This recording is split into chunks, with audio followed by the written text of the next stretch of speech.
research focuses on war photographers and the images, but also the objects that they created. So every single photograph is an object. It has a front and it has a back, and that's something that's very easy for us to forget in an era of digital photography.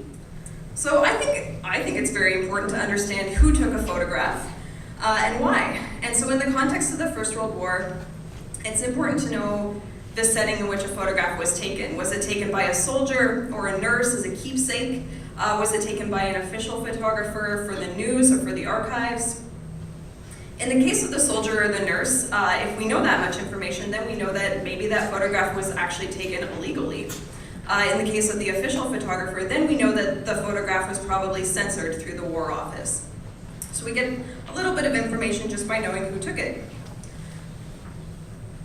It's really normal and easy for us to believe what we see in photographs, and we like to take it at face value, but we probably shouldn't do that. We should ask questions. And our belief in the veracity, the trueness of photographs is exactly what British and Canadian military authorities were very afraid of in 1914. And for that reason, they actually banned all photojournalists from the Western Front.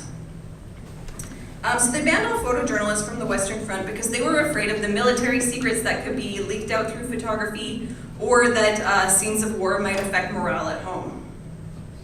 By March of 1915, all Canadian soldiers were actually banned from having cameras or taking photographs, and especially from sending their photographs home or to the news. So the rules were not enforced very strictly, and thousands of Canadian soldiers took photographs and they sent them home, which is great for us historians. So this is just an example of a private soldier photo album that's at Library and Archives Canada.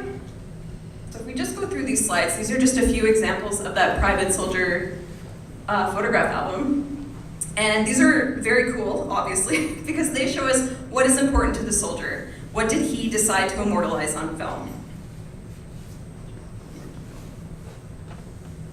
So we're very lucky that people like soldiers and nurses and even officers broke the rules and took photographs, so now we have some historical source material.